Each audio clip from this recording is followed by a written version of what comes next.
We did this back in April last year, had a good turnout. We're going to do it again today, and then we're going to have lunch at the end. It's a lead. It's a lead. Probably want to buy one of her houses. Someone get it. What's up, guys? Come on in. Okay. Couple things, guys. First off, I am wearing purple today. Did you guys know that the color for realtors at CAR is purple? You guys know that? Marvin told me about it if he pops in here. They say as realtors, we don't see red or blue. We don't see red or blue problems. We see purple solutions. So us as agents, we're purple. We're not Democratic or Republican. We are the solution. So the color purple, so I was debating between a blue jacket and a purple jacket. And then Marvin told me why purple is important. So I was like, purple it is. Fun fact, right? All right, guys, I do want to get started with an opening quote. I was told this a long time ago by a mentor of mine, good friend, and it just stuck. And this person was told by someone else as well. Let's see if you guys know this one. He goes, if I have seen further, it is by standing on the shoulders of giants. Yes. Anyone know who said that? Well, Amy was the one that told me that. I think Amy might have heard it from Gary or one of those sessions, and it's actually Isaac Newton who said that.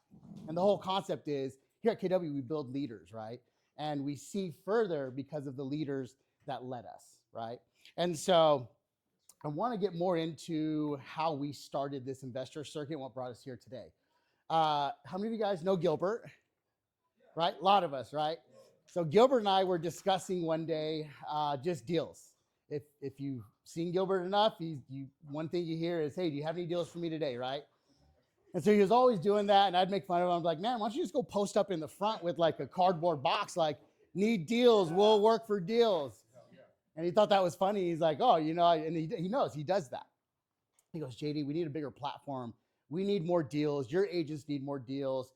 And they need to learn. We want to share with them what the secrets are that we're doing, so that way they know exactly how to bring deals to us that make sense. And so we said, shoot, let's put a panel together, introduce them. And we had a panel, a full room just like today. And one thing that did stick out, Lorena's here with us today. I do know that day she ended up meeting Gilbert. And since then, this is back in April, I think you've got about 5 transactions. Today might be 5th day. She might get her 5th offer accepted today, but she's done 4 so far with them since then. That's just one person, right? So that's how the investor circuit got started, right, Gilbert? That's it.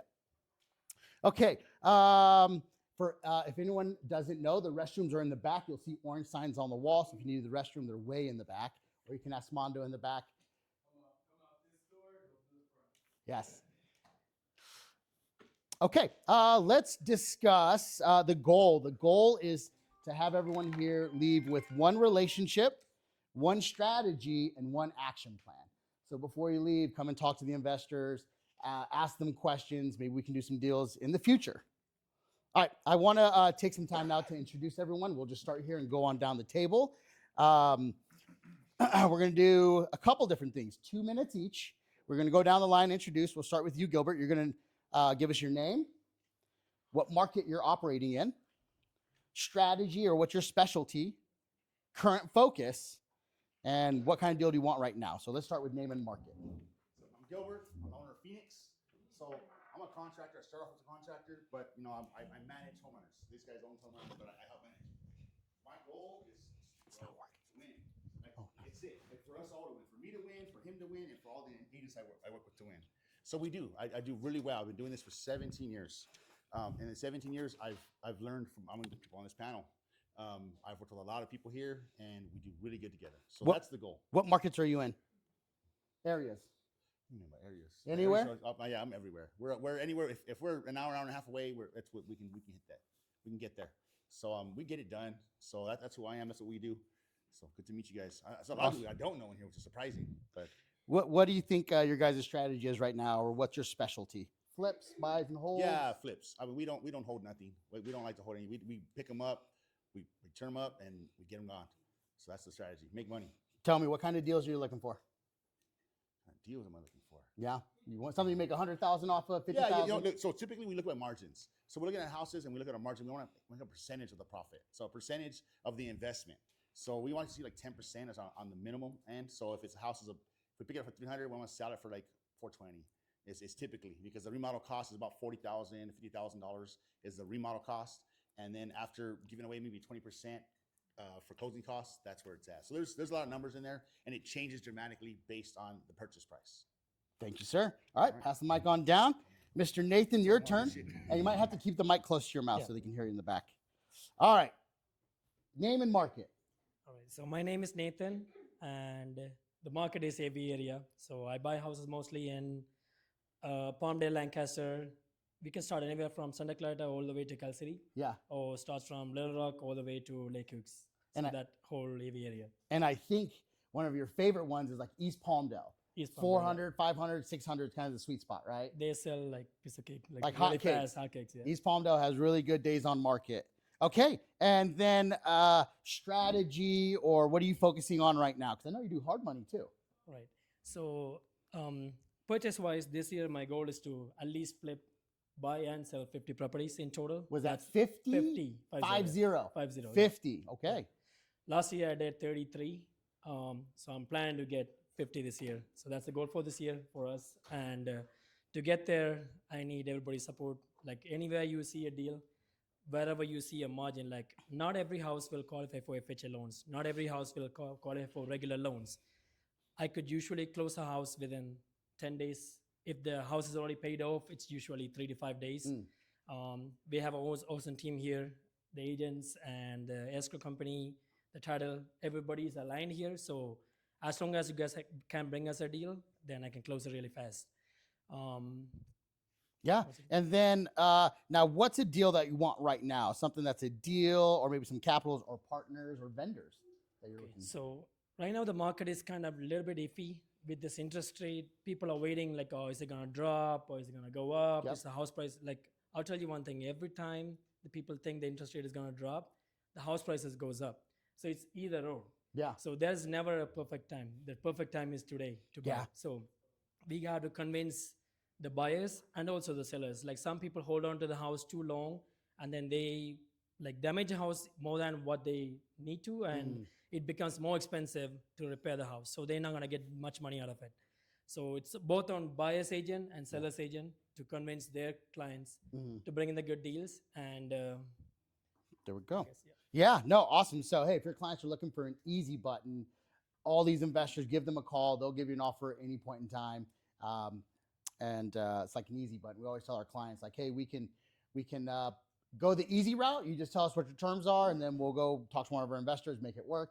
Or we go the traditional route. So, easy button right there. Thanks, Nathan. Can you pass the mic on down to Mrs. Amy Constantine? Hi, Okay, guys. name and market. What market are you in, Amy? I'm in basically SoCal, so San Diego, Antelope Valley primarily, San Fernando Valley, and San Diego. And hopefully soon in Florida. Ooh, nice. Yeah, because Florida right now is going down in the prices. Ah, pretty yeah. hard, yeah. Yeah, Amy's looking anywhere. She took a trip to Iowa with me and was looking at properties out there. Yeah. Yeah, Mhm. anywhere. Okay. And then what would you say like your strategy or your lane is right now, currently? So my strategy right now is doubling down on the properties that I already have. So it would be repositioning ADUs, things like oh, that. there you go. Right? So taking those properties, and not every single one of them Yeah. will qualify for that, but yeah, for sure, I'm starting with the biggest one right now. And yeah, Okay, so that's my strategy right now. so leveraging what you currently have right now. Leveraging what I currently have. That doesn't mean that I'm not open to going after the new deals. I Right. am. I always am. I'm primarily not a flipper. In order for me to be a flipper, I have to bring a partner in. You know why? I know why. You know why. She'll never sell. I don't sell. I'm the worst seller. I will constantly, I think Did it this go went out? out. Yeah, I think it went That's out. okay. But I have a loud voice. It's okay. Can you hear me back there? Mic check. All right, Here you cool. go. So I primarily have to bring in the partner Mic check. so that I'm forced to go ahead and do the actual flip. Because what I always want to do is fall in love with the property and hold it. And I love to hold the properties because time does all its work.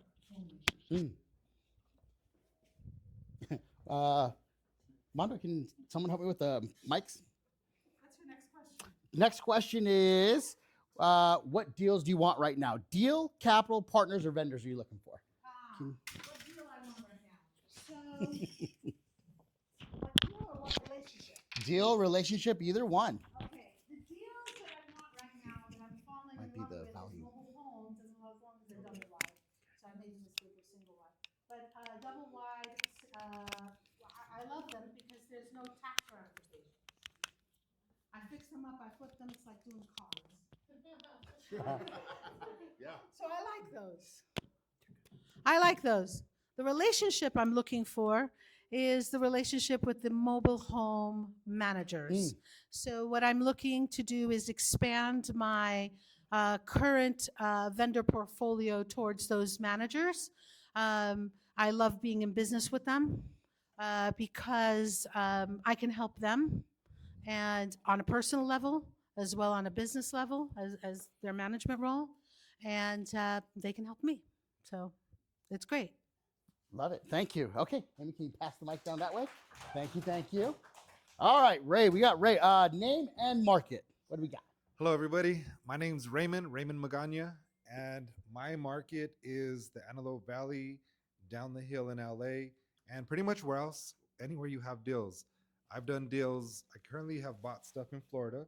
So I bought 2 houses in the Keys, one condo in Miami, Airbnb'd them. That's one of the specialties, as you can see, Airbnb. One on Catalina Island, Airbnb'd that. Dang. A few in Big Bear, Arrowhead, Crestline, out here in the AV, Lancaster, Palmdale, and primarily I started out in Quartz Hill. That's where I got my first project, my first flip. That was about, I want to say in 2015. It was a single family home. I flipped that, and I realized on one flip, I made my salary. I used to be a manager at Bank of America. I made like 75% of my salary in like 5 months. Wow.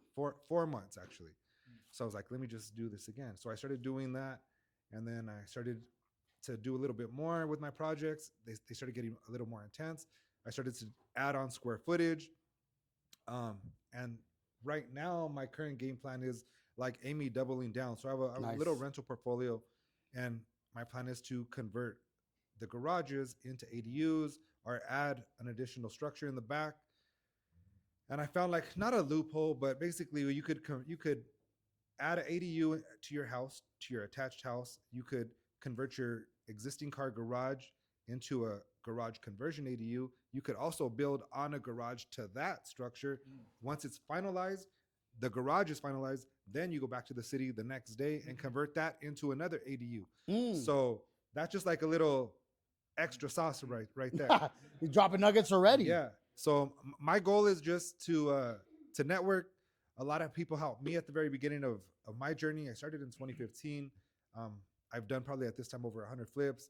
I have a little rental portfolio, and I'm able to take my kids to school, pick them up. My day's flexible, just like yours.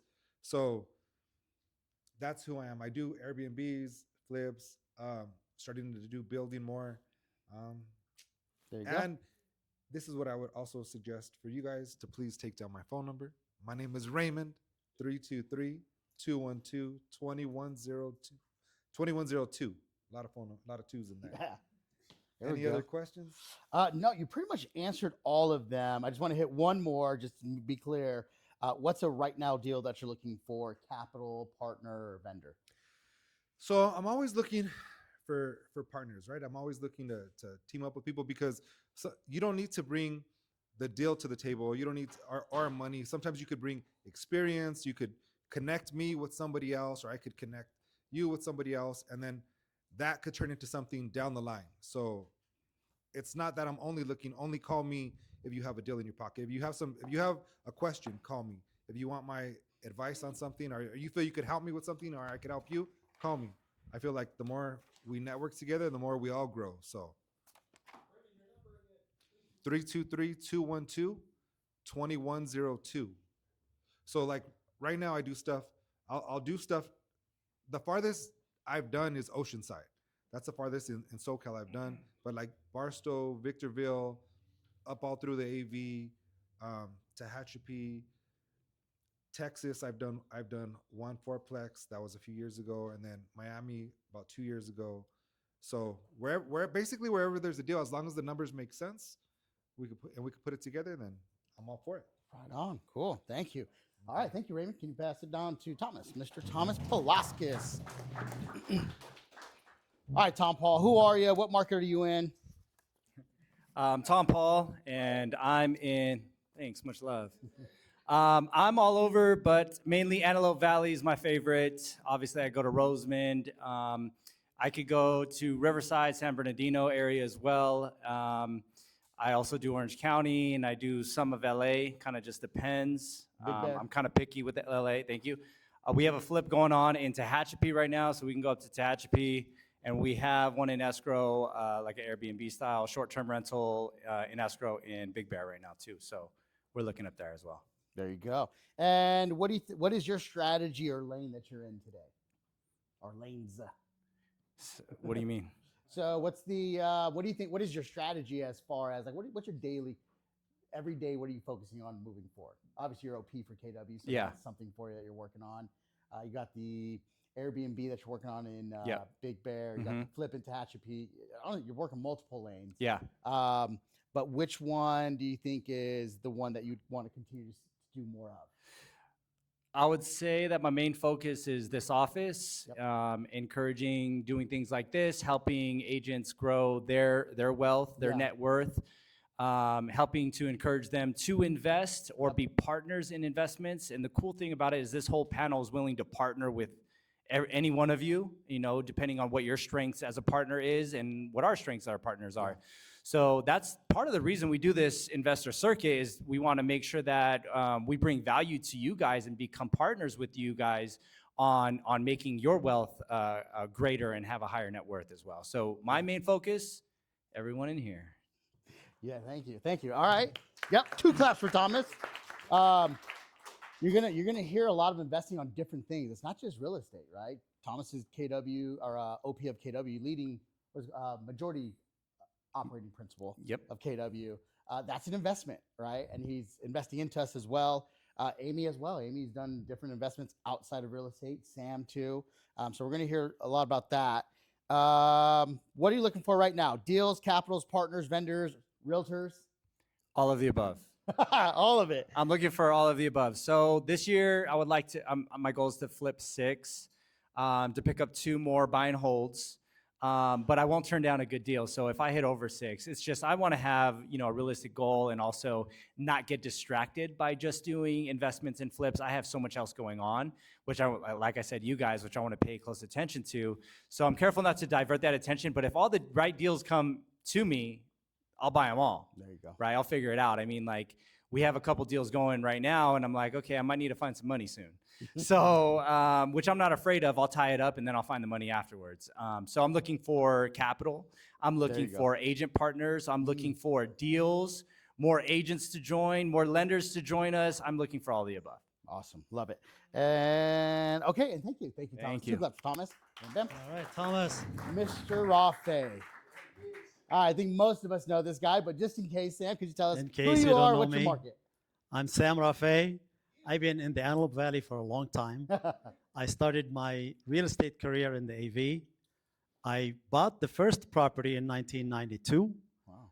when I found out that the only way you can build wealth, you can make money, but by the end of the year, you spoil yourself, you spoil your wife and kids, you have no money, and you pay taxes. Yeah. You have no money left. So the only thing that's going to show up in your future is the investments that you make. And I started that in 1992, and I've been investing in real estate ever since. So I remember Tony Alvarez. He is a big investor in this area that made a lot of money from investing. He used to call me, if you have a good deal, call me. And I said, why would I call him for a good deal? I should buy it myself. So today, I challenge all of you to first think if you could buy it yourself. Mm-hmm. Then if you can't, you bring it to somebody on this table that you're comfortable working with. But at first, you want to invest in you. You want to build your wealth.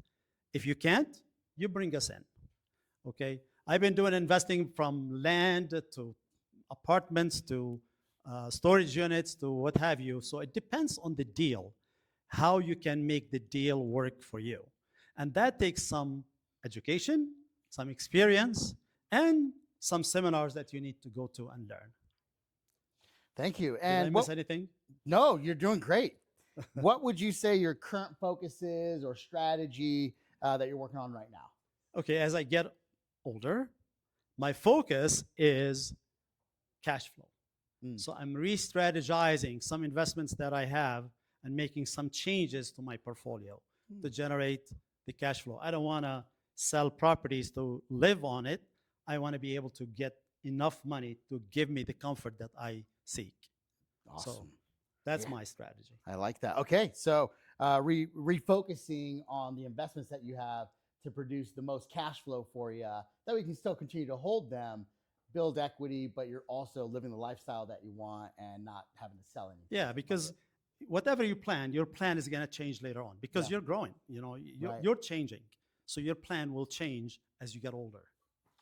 Great. And what kind of deals, capital, partners, vendors, agents are you looking for? Honestly, I've done all kinds of deals, and it depends on the deal. I'm buying one now from Steve Burton. It's a commercial deal. It made sense to me, so we made a deal, and it's in escrow, closing in a couple of weeks. It depends on the property, and how we can take the property to its highest and best use, right? And you need to think of yourself as an investor first, because you're not going to see an investment unless you see yourself as an investor. There you go. Sam would always tell us we'd go into meetings or going somewhere off site, and he would always be seeing these properties. They pull over, let's look at this one, take a look at that one. And he would always encourage us. He's like, put your investor hat on first. You're seeing it as an agent. Put your investor hat. For years, he would say that. Can I add one more thing? Please do. This office that you're in has graduated more millionaire investors than any other office in the AV that I know of. There you go. So you're in the right place Yes. with the right company and with the right leader. There we go. Hey, love it. Thank you. All right, Sam, you're going to go first, so hold on to the mic. We're a little ahead, so I'm going to go ahead and open up the floor for some questions. Does anyone have a question they want to ask? All right, coming down, coming down, coming down. What's your question? So if what would you guys say for someone who's first trying money to invest, scared to death to invest, and they don't know where to start? Like what would you guys say? What's some tips there? By the way, feeling stressed and afraid and all of that, that's normal. So these are normal feelings. And these feelings are great because you should be worried about the investment. Is it going to make sense? Is it going to make me money? How can I, manipulate, over the repairs? How can I take it to its highest and best use? And all of that. So your feeling is okay. You're getting out of your comfort zone. Right where you're supposed to be if you feel that way. Yeah, you're supposed to feel that way. Anyone else got a question for Sam, Amy? I have a question for Amy. You said you do mobile homes. You said because of tax. Why? Because you don't get, there's no capital gains, there's no Oh, yeah. nothing, it's like you're selling a car. It's like you purchased a car, fixed it up, and then sold it. With the house, you would have to pay minimum 3 1/3% Right. capital So gains. But on, mobile homes, on yeah. the mobile homes, you don't have to do that. You got to be careful though, Mm. because their holding costs can get a little bit crazy Yeah. if you get caught with your pants down, right? So those fees that, for putting it, for the space, right? So if you hold it too long and doesn't sell, that can come and bite you. But if you bought it right, I'm sure you're safe who it's like there was one that I got for like $12,000. I sold it for 90 something. Actually, Gilbert, how much did I sell for? 90 something, right? Yeah. Gilbert, how much was the 30,000 was the rehab on that? So like that, you see, Where's the so food- it took a where's the little food long right on time that? to sell because I made a mistake. Ask every investor, not what they did right.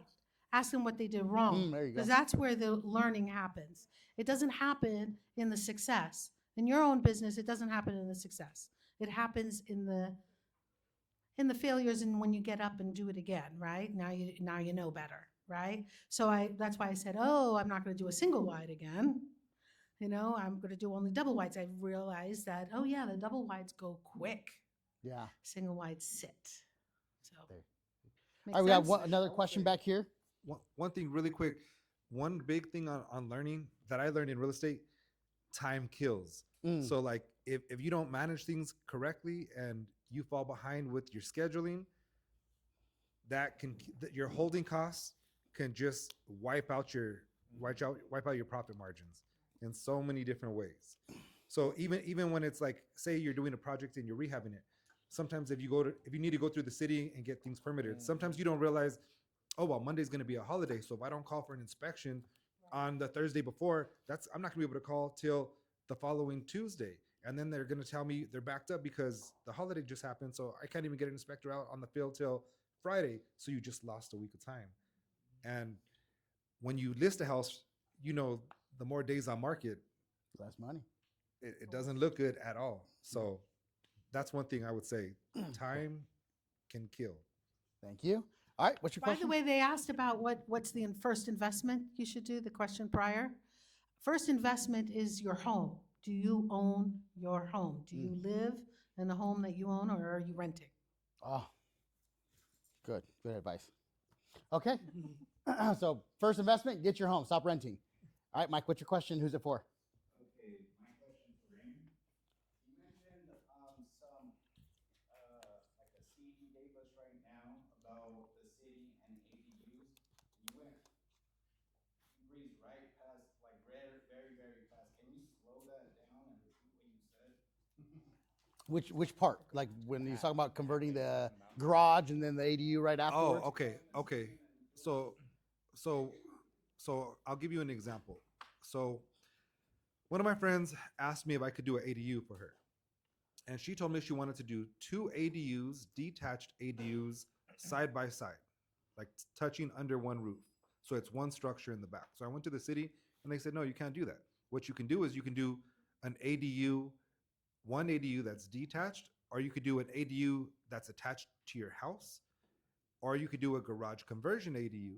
And I said, well, I want to do 2 ADUs in the back. And they're like, no, you can't do that. So I said, I thought about it and I was trying to figure out, like, there has to be some type of way. So I said, if there's no garage, there was no garage in this backyard. So I said, can I build an ADU in the back and a attached garage under one roof? And they said, yes. And I said, okay. And now can I do a garage conversion ADU when that project is done? So it's 3 projects. It's an ADU, and then it's building a garage. An ADU on the right side, a garage on the left side. Once those 2 projects are done and you get a final inspection passed on both of those, then you apply for an ADU garage conversion to flip the garage. So now you have, at the end of the day, now you have 2 ADUs under one roof. And that the cost so the reason we were doing that is because the build cost is so much cheaper than building 2 separate structures. Wow. If I build 2 separate structures, then I'm building 4 walls and a roof here. I'm building 4 walls and a roof here. If I do one structure, it's 4 walls, 1 roof. So that right there was the goal. Nice. So that's the little token that when that clicked for me, I thought, wait a minute, I need to do that to all my stuff.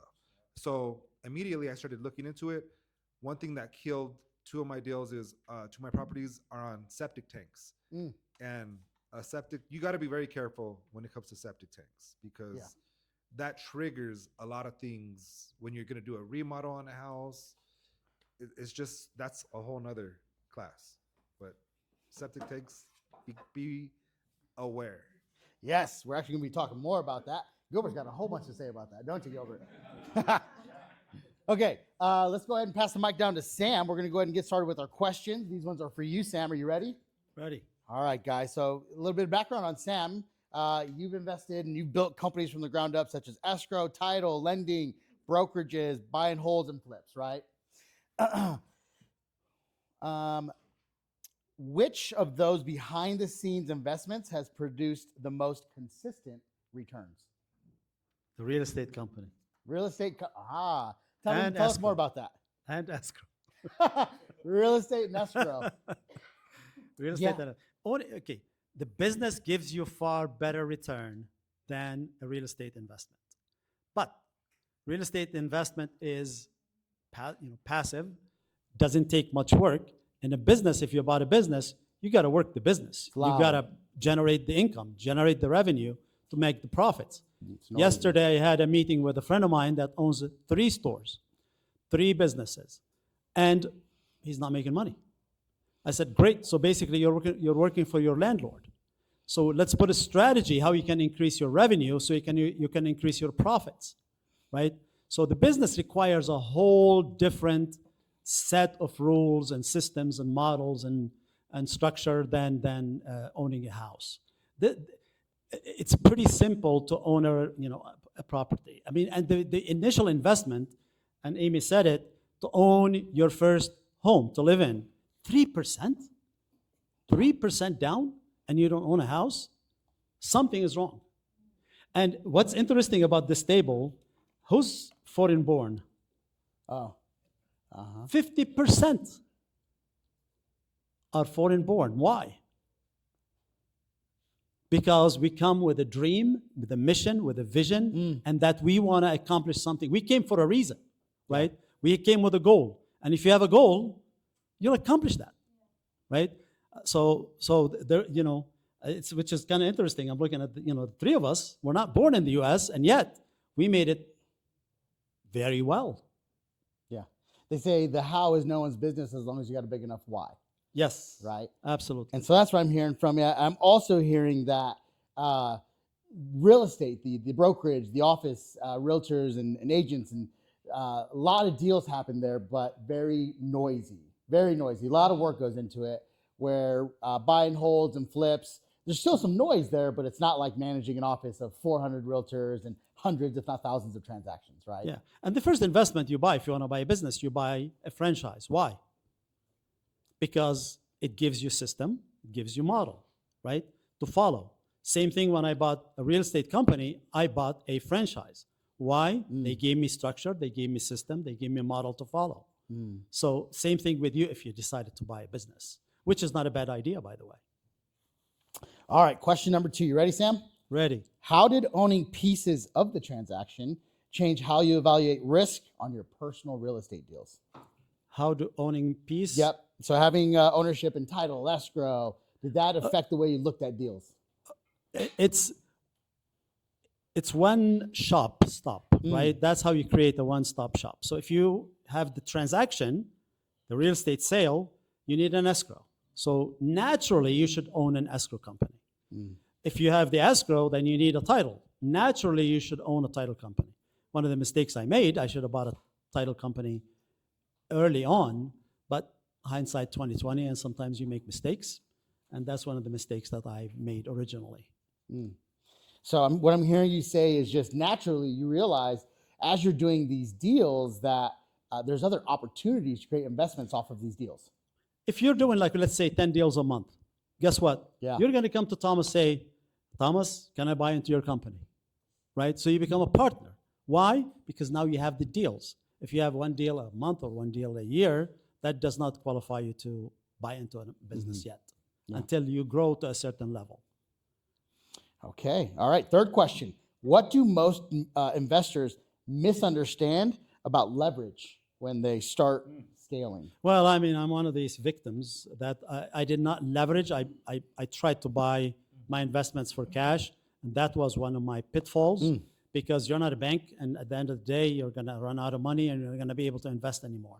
So the key is, as you're looking for a property, you're looking for, like to finance it somehow, some way, because you're not going to be able to buy a lot if you're going to pay cash.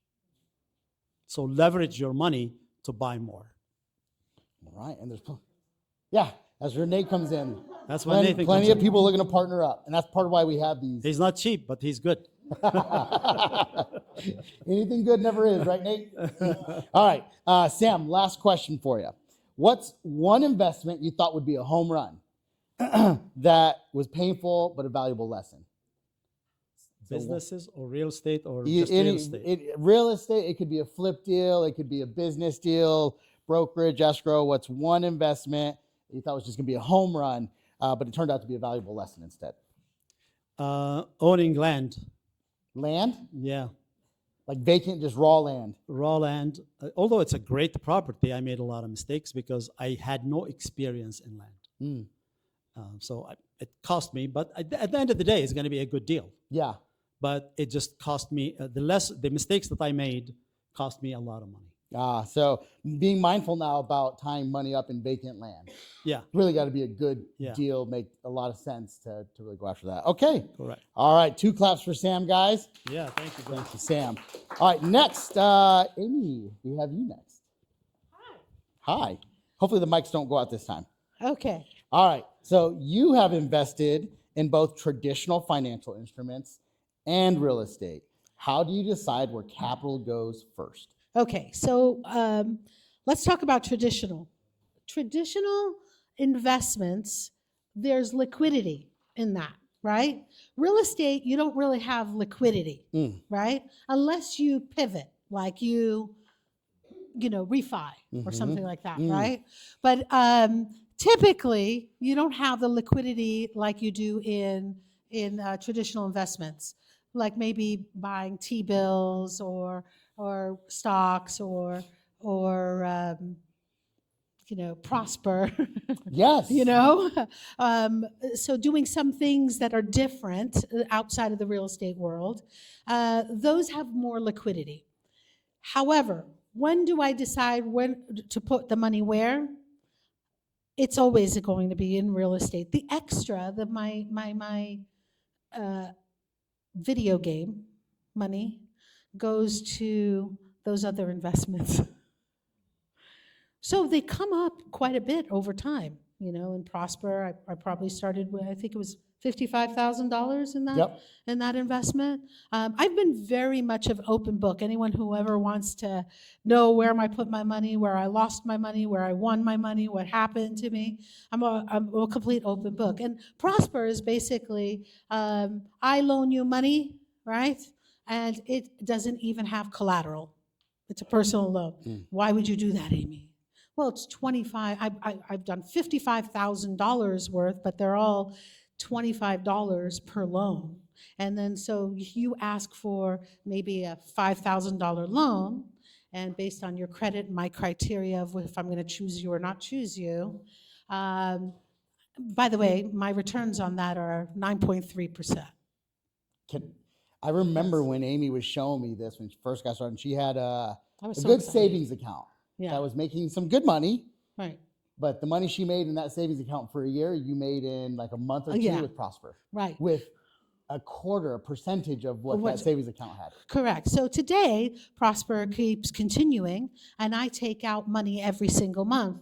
So I recently bought a Tesla, and so the payment on that Tesla is, I don't even pay it, right? It goes into a special account that I have, the Prosper money, my arbitrage or what have you, I take out every month, and the rest gets reinvested in there. And then that money pays for certain bills. Okay, one of them is being like the Tesla. Every one of my investments, I look at it as what would this pay for, right? So that I could live with no bills. And then whatever's, of course, I'm looking for, disposable income as well, right? And some saving income, right? I do need to still save. Why? Because I got to invest and buy more and do more. And Prosper is something that anyone can go do right now. You can go create an account and start You don't need funding a lot of deals by money. You tomorrow. can start with $1,200, $1,000, $500. You could start, it's whatever play money you've got, just test it out.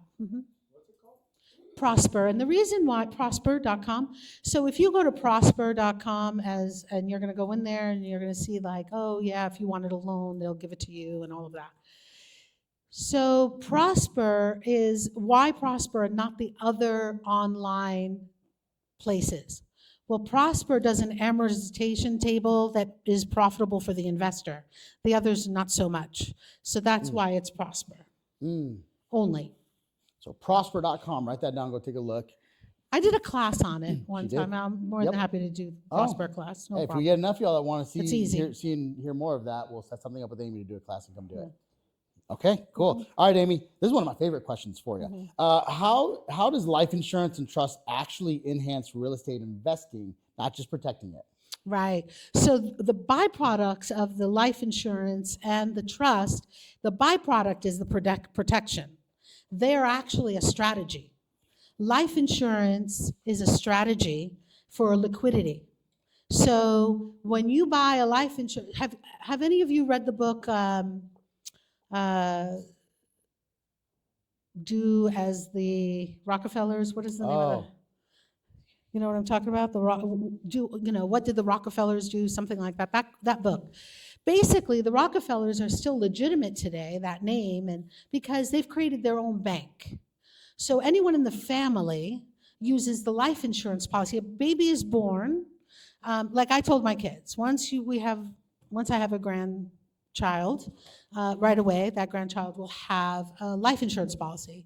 Not because I want the grandchild anything wrong to happen with the grandchild, but because what happens is that life insurance policy becomes part of a lending thing. So after 3 years of being in a life, you have to get the right type of life insurance policy, and it becomes your bank for you and your family.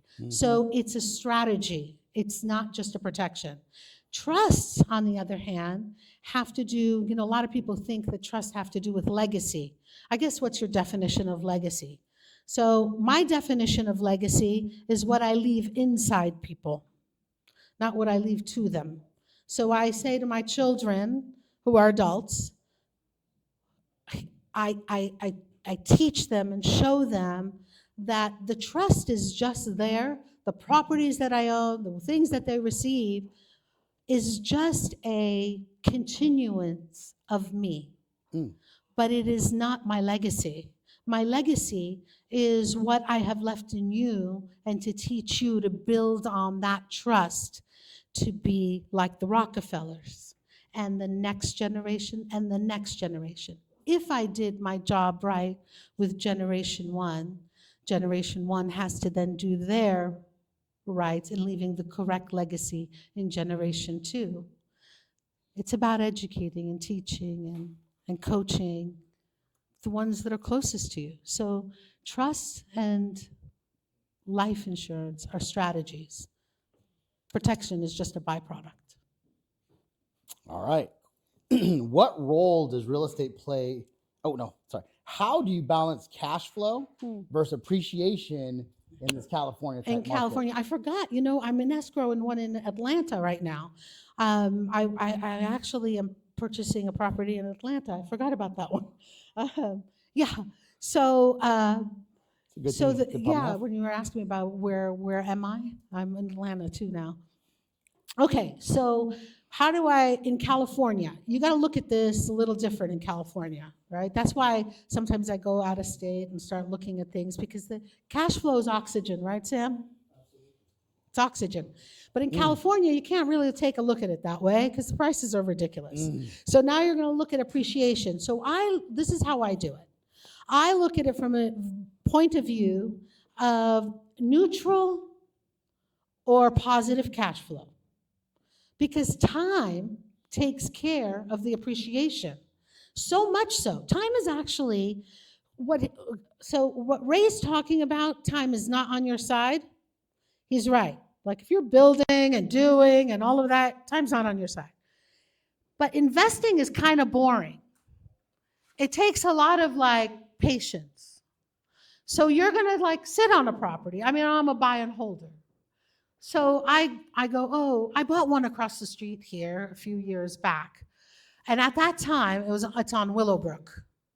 So right across the street from the mall, right? And so that property at that time was too expensive to buy, meaning that the properties in the area were going for less. I want to say it was I bought it for $325, and I think everything was going for $299 and less, right? And they're like, oh, Amy, you're too much. Oh, my goodness. But then I did the rent, and I was like, well, I was actually at a negative $50 or $75 per month on that, because I insist on paying for the gardener.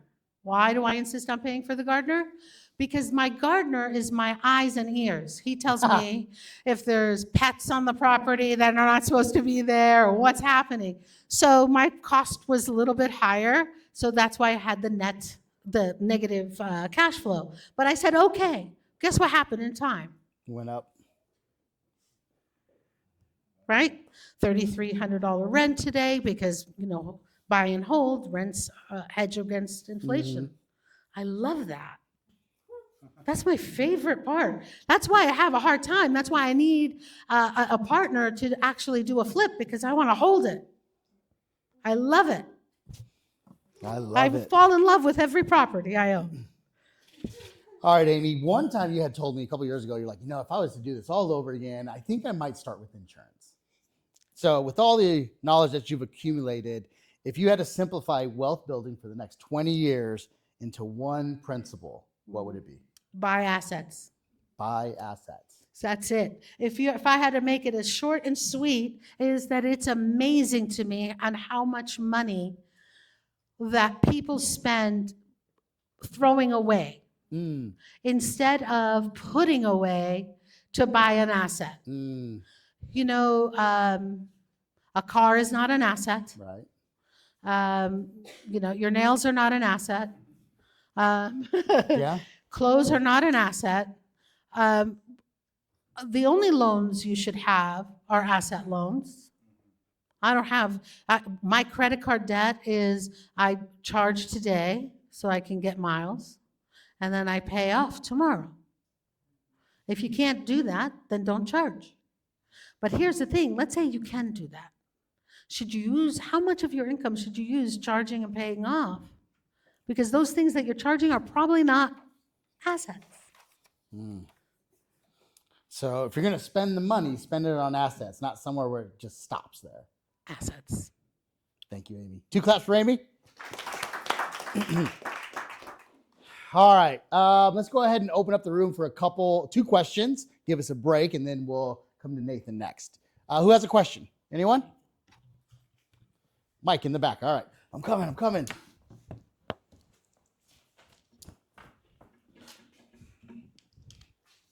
This one's probably for you, JD. Okay. So we got a lot of people are saying the mortgage rates are so high, payment is like a big problem. Like, what are some things you're saying to customers to get around that? I guess Yeah. you could call it objection, but it's a reality at the same time. Okay. Cool. So the question was, we're talking to a lot of people, and they're saying interest rates are high, the affordability is difficult. I don't know if I want to buy right now. What do we say? How do we attack that? Always language of agreement. So you want to agree on something. So it's like, yeah, hey, I get it. What I'm hearing you say is affordability is a challenge right now, right? Now we're agreeing. So we interrupt the pattern of no. Now we're agreeing on the language of yes. I'm gonna ask some digging questions. I'm gonna say, so what would be affordable to you? Payment of $2,600, right? And tell me again, what's important about buying? Because you got to always go back to either the carrot or the stick. What's the motivation behind making this move? Most people make moves for lifestyle changes. So yeah, the payment's attached to it, but a lot of them are looking into it because they're renting, the home's too small, death, divorce, all that stuff. So you really got to find out what's the reason for selling, and you want to tie it together. So it's like, okay, $2,600, I'm selling because I'm paying rent. So then you're going to summarize that, and you're going to say, hey, look, so what I hear you saying is affordability is a challenge. If we can find something for $2,600 and get you to stop paying rent, that's something you want to talk about, right? Get them to say yes. And then we set up a buyer consult, bring in a lender like Carol, sit down, discuss the finance options. When it comes to affordability, there's a lot of different things you can do, from temporary rate buydowns, permanent rate buydowns, different programs, different lenders, assumable rates, seller financing. There's so many different ways you can solve that interest rate problem, but you really got to find out what's their reason for moving. Carol, do you have anything to add on interest rates since you're dealing with those all day long? Just to add to what David is saying, I find that a lot of times the rate's not even the problem, it's just knowing what the monthly payment is and making sure that the buyer is comfortable paying that set amount. You realize it's not about the rate, it's about the payment, making sure they're okay with it, and then you start the process right there and there. And I can always meet with the client, see what's their big why, expand on that, and then bring them back to what's really important, Thank you. Does that answer your question? And if that doesn't work, we just tell JQ to, we have a bat in the office and JQ comes in and just bop, right over the head, right, JQ? Okay, anyone else got a question before we move on? Oh, Christian, we got one over here. Okay. If you were to start over today with no capital but knowledge, where would you start Ooh. first and why? So JD just pick who. So, did anyone got an answer for that one? So if I could start over, what I would do is I would try to maximize my profit and do the best thing for my right now at the lowest entry cost. So like Sam was saying, start a business or take over a business. I would jump into a fourplex because I can still get in with 3% down. And then I could have my renters cover the majority, probably, and still be cash flowing and use that rental income from the renters to help me qualify for the loan. So if I didn't have a lot of funds, I would go out, I would look for a fourplex, I would jump in at 3%, and I would, if I didn't have any money, I would reach out to somebody and give them either a percentage of return on their money or a little bit of equity, depending on how bad you want to jump into that. I mean, what other business can you buy for 3%? Did anybody on this panel started with money? No. I had no money. Actually, I had negative. So did I. I was negative. $47,000. Yeah, I started. So we had no I money. was 19. So just FYI, none of us, I don't think anybody, maybe Nathan. No. No, okay. So I don't, okay. None of us started with money. And we didn't have like, oh, that 100,000 or 50,000. We owed $47,000 on our credit cards. And you know credit cards and the interest rate on credit cards. But when I bought the first property, it was celebration time. Yes, I was a bit nervous, but I was celebrating because, man, this is my first investment, and it turned out to be a pretty damn good investment. Yeah. Right, and it was my very first flip. Why did I flip? Because I had no cash. Right? So none of us started with money.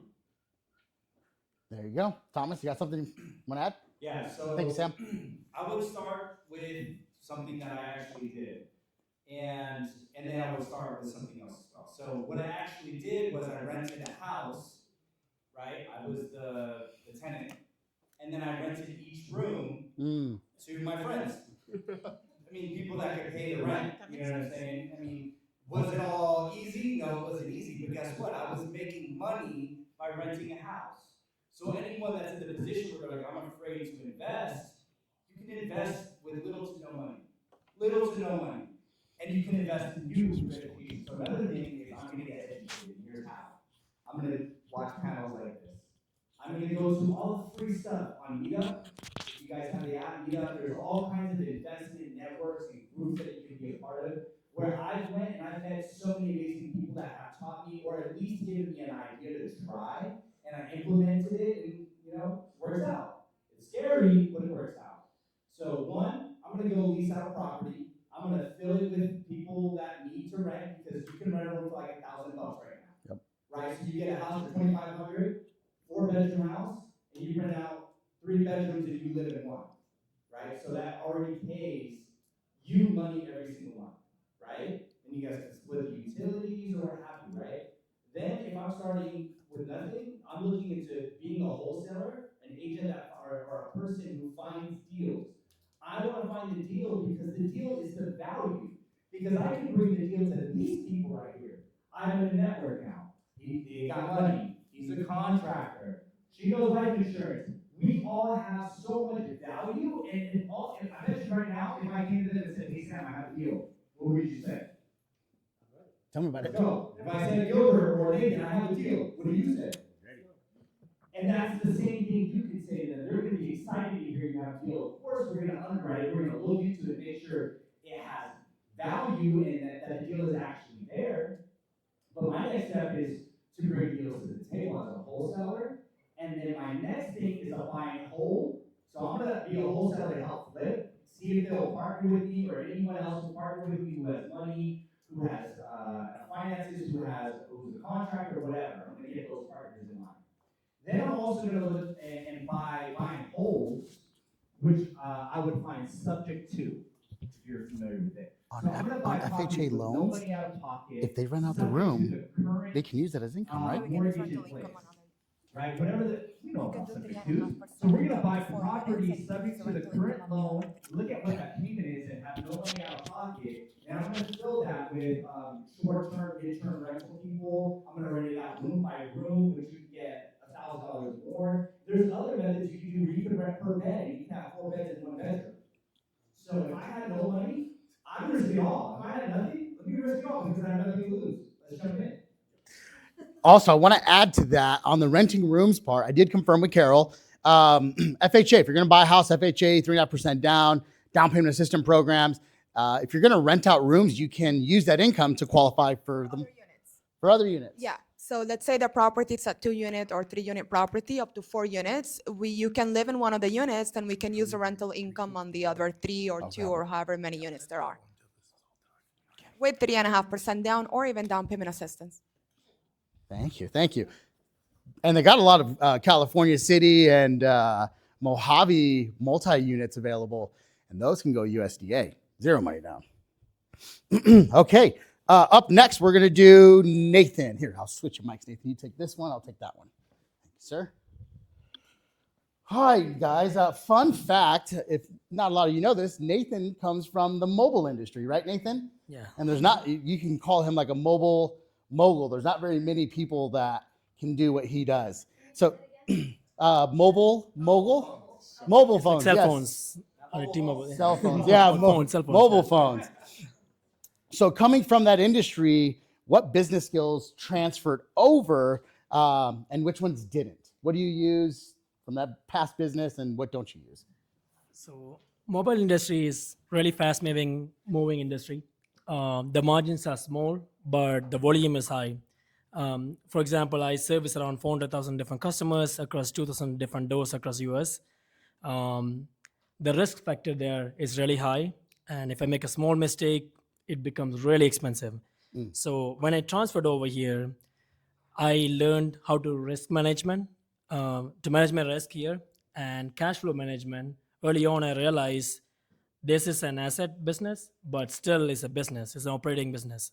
So unlike the other two here, they hold the properties. I don't hold the properties. I buy and flip because I try to replicate my mobile business industries, whatever I learned from there. Yeah.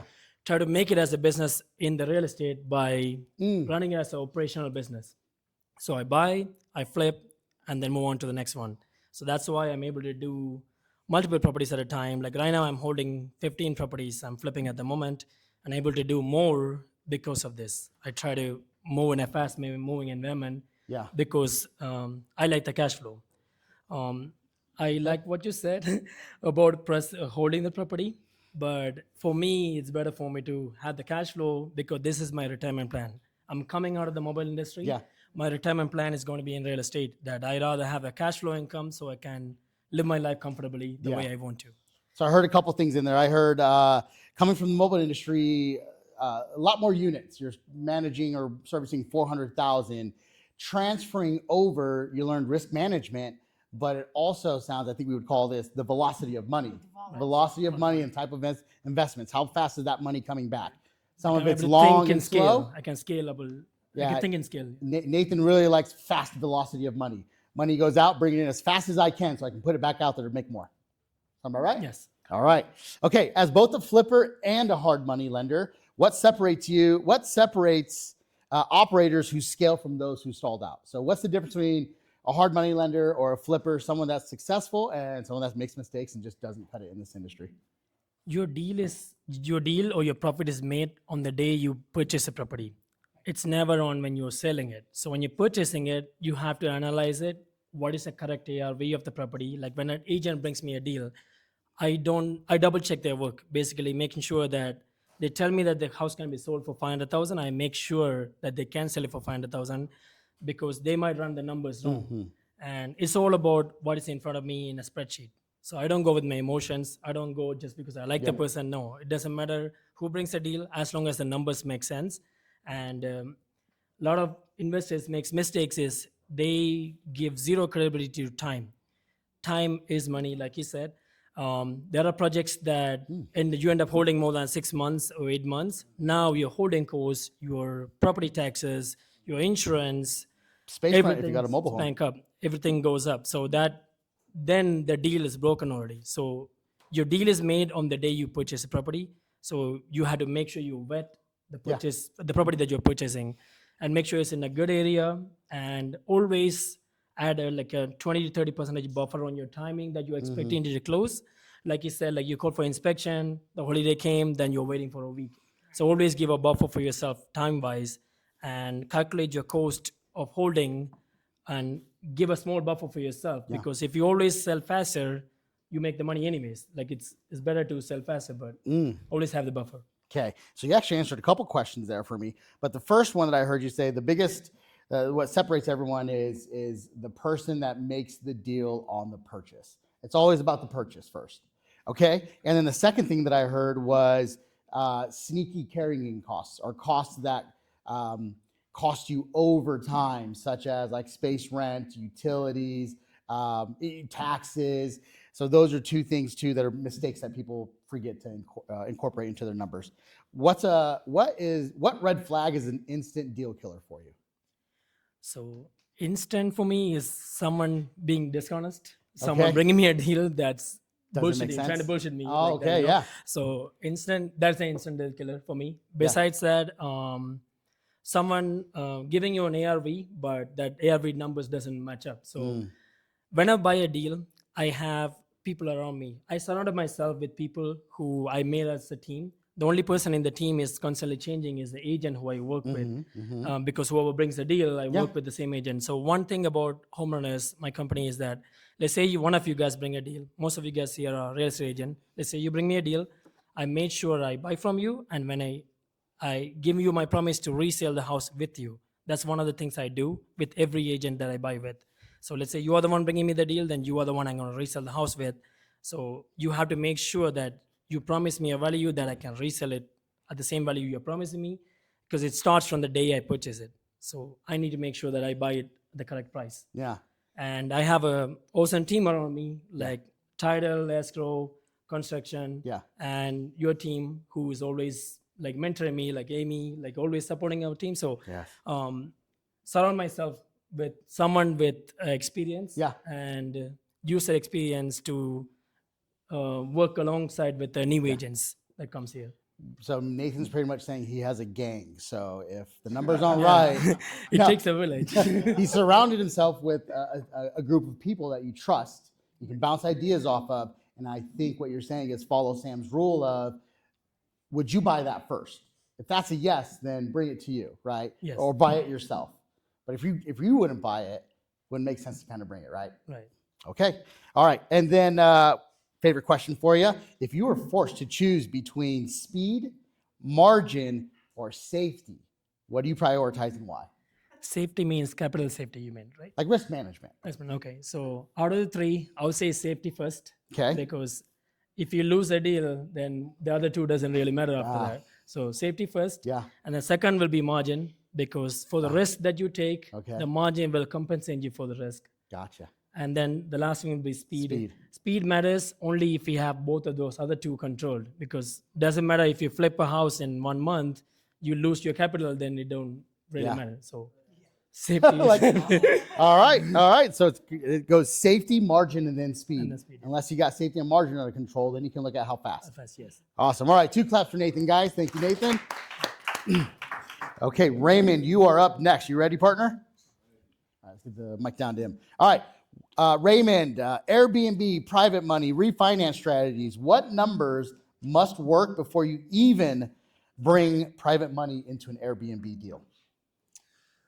So I haven't brought private money into an Airbnb deal because the Airbnbs I've used my own money because it's a low entry point when I'm with the Airbnbs. So really quick with what Thomas was talking about, renting out a house. I'm kind of going to jump off, but I'll jump back on. You can also rent out a house and do Airbnb. So you don't have to buy a house to Airbnb the house. You can also go out there, rent a house, and then Airbnb the house. Okay. So let me jump back into just being creative with financing, being creative with the deals. That's what I kind of always try to. I imagine a maze, and you turn it upright, and if you poured water down it, it's gonna find a way. That's how I feel like my brain, your brains should be. It has to find a way. You have to find. There's a I way. like that. You have to find it. How do I evaluate an Airbnb deal? This is what I look at if it's gonna make sense for me. I say, okay, if I have this house, if I rent it or own it, and I want to rent it out myself. Say, for example, I pick up a house in Quartz Hill and it's a 4-bedroom, 2-bath, and I know I could rent it out for $3,000 a month. Just say that's my baseline. For me to Airbnb it, I look at it and I say, can I make at least $1,500 on top of that? At least. So if I Airbnb it, can I make $4,500 on that? If I can do that, then I'll Airbnb it. Because if I know I can make a minimum of $4,500 on that, that's my minimum. I could potentially make $6,000-7,000 a month. So I know, okay, if I rent it out, I'm gonna make $3,000. But if I Airbnb this thing, so you have to look at the market around that property, that individual property, to see if you have to look at how much is this going for a night. So I look at the comps for my Airbnbs. You go to a website called AirDNA. AirDNA will tell you, okay, in this pocket, you'll have houses renting for $200 a night. Okay. And I'll see, okay, for the month, that's going to bring me in, just say $4,500. Does that give me $1,500 over what I could rent it for? That's kind of how I evaluate if I'm going to jump into an Airbnb for a project. I like that. But right now, I have 7 Airbnbs. Airbnb is, for me, very slow right now across the board, everywhere Yeah, right heard now. that. So I would say just be cautious. If you want to jump into Airbnb, be very cautious right now because the market's a little crazy right now. Well said. Thank you for that. And what markets or property types have surprised you the most with Airbnbs? So on the good side, Santa Clarita, Golden Valley has stayed consistent. That's been my bread and butter with Airbnb. What do you think makes that consistent? Is it just like the employment, location? I think it's the location, but I've had people. So I used to live in this. This was my primary house in Santa Clarita. Life changed, life circumstances. I moved out. I went the Airbnb route, and it took off. So at that time when I moved out, the rent to rent it out, I checked, it was about $3,200 a month, what I could get. Airbnb was consistently bringing in $7,000 a month, $7,500. I had hit $8,000 one month, and I was like, "Damn, I would have never expected this in Golden Valley, right off the 14." So I got another one. I Airbnb that for 2 years. I ended up selling it. Also, a surprise on the negative side, I got 2 properties in the Florida Keys, and I thought everybody wants to go to Florida. Everybody wants to vacation. I was barely breaking even over there. So I ended up having to sell. I got a 1-bedroom condo in Miami. That one stayed consistent, and that one was bringing in about $2,500 on top of the mortgage. The mortgage payment on that one was $2,400. So that I'm about to sell that one this week. We'll close this week. But that's what I would say. Like some markets you anticipate to be hot, and they're not. And some you think they're average. I've had people staying in the Santa Clarita one telling me, "Oh, we're from out of town. We're coming here because we're going to go to Disneyland." And I'm like, "What the hell? You're going to Disneyland?" But I guess some people want a big backyard. They want if you do Airbnb, you have to put in the little details that are just going to pop. When they look at the photos, they see modern light fixtures. You have paintings up, you have mirrors up, you have to have nice things that will pop in your pictures. That's those little, and once you get there, I don't know how many of you guys have went to an Airbnb, but sometimes you get to an Airbnb and you're like, this doesn't look the same as the photos, but the photos got you there. And once you're there, you're there. You already put the money down, so you got to get them there. Bamboozled. That's what we call it. Been bamboozled. Okay. All right. Well, thank you for that. And when does refinancing on your properties ever make sense? So it depends. It depends what you're going to do. I would say it always makes sense if you're going to lower your payment and if you need to pull cash out, if you want to pull cash out. But when you hold the asset, your liquidity is not that dispersible unless you go through the process. And if you're going to refinance it, where are you at in your life? Where's your income at? Are you going to be able to refinance it? So all those play a factor. Okay.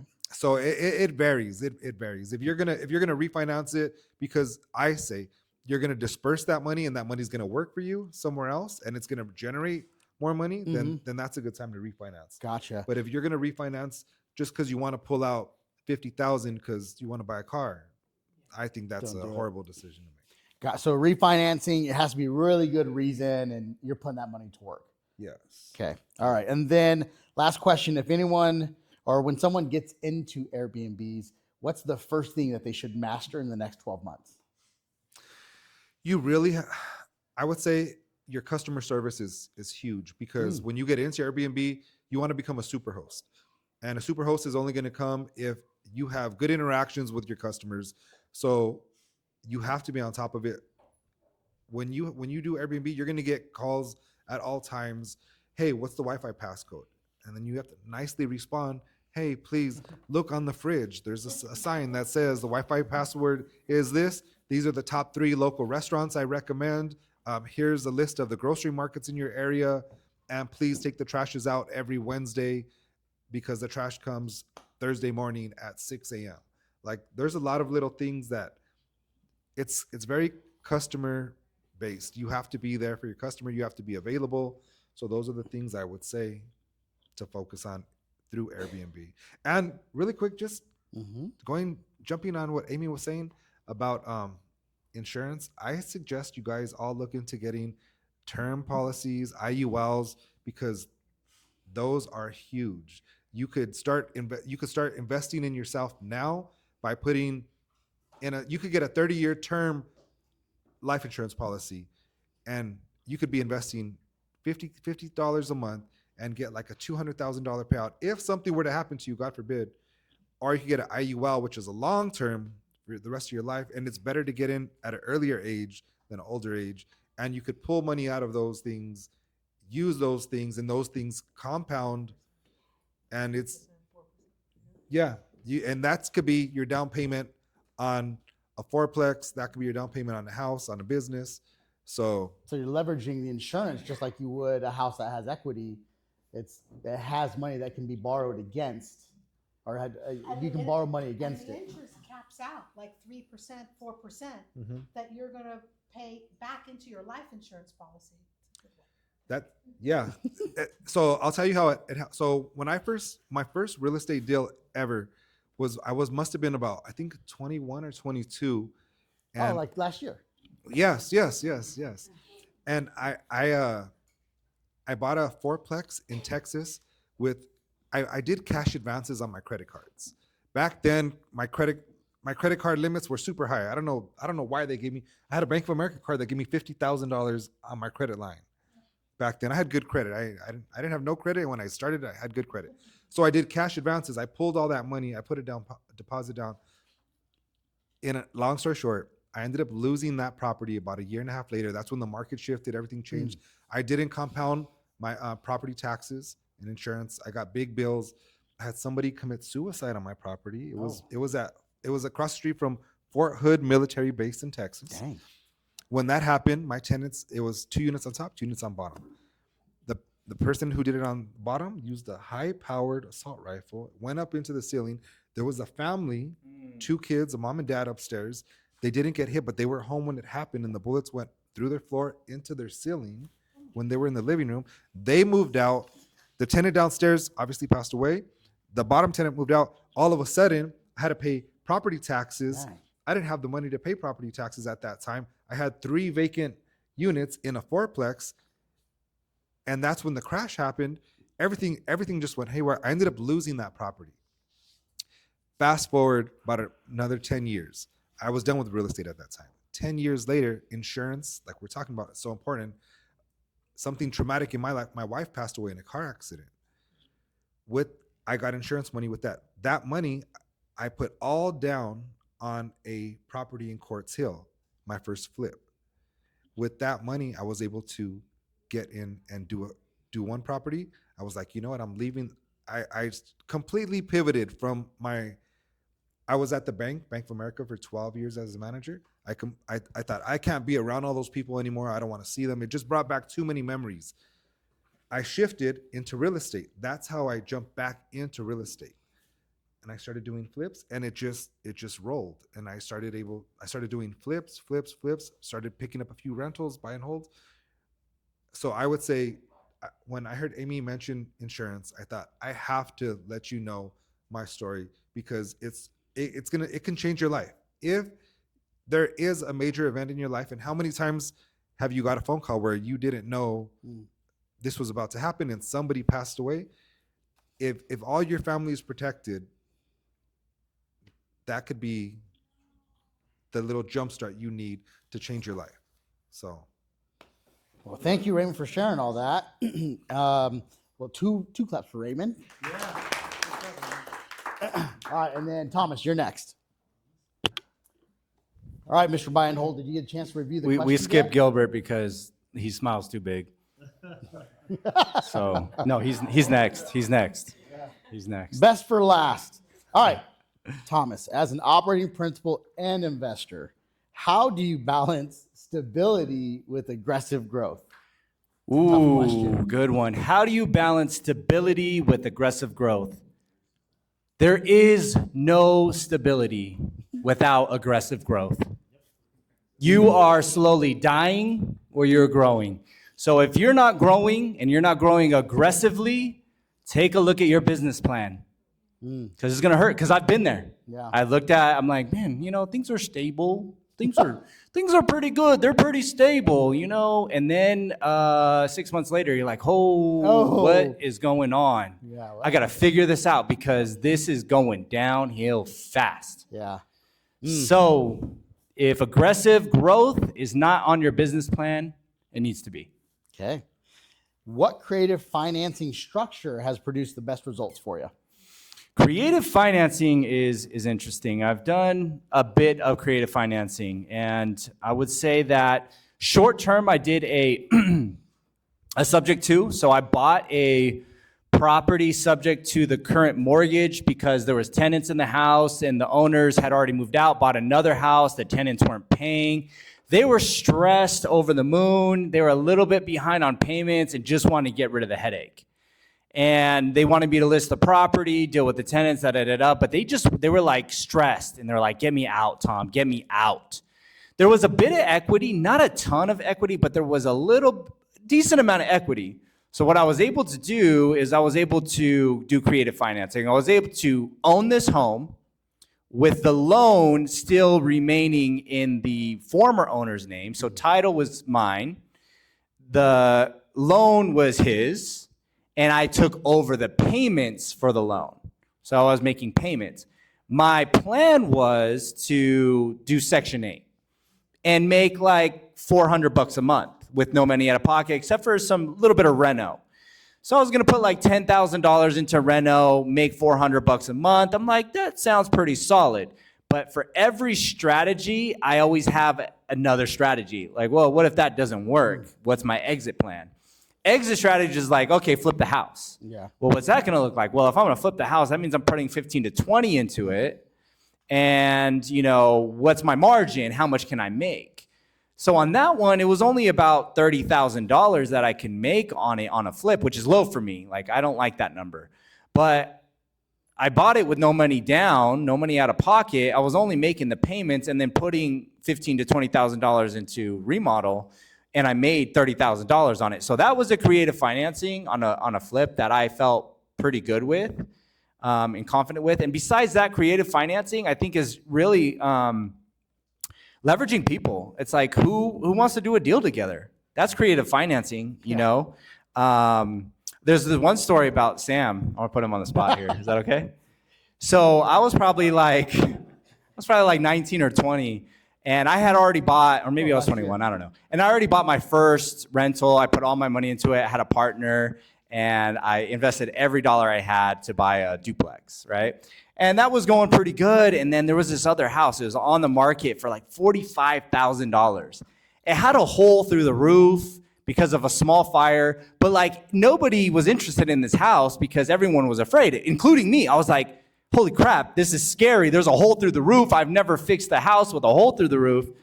And I don't have any money because I spent it all on that duplex.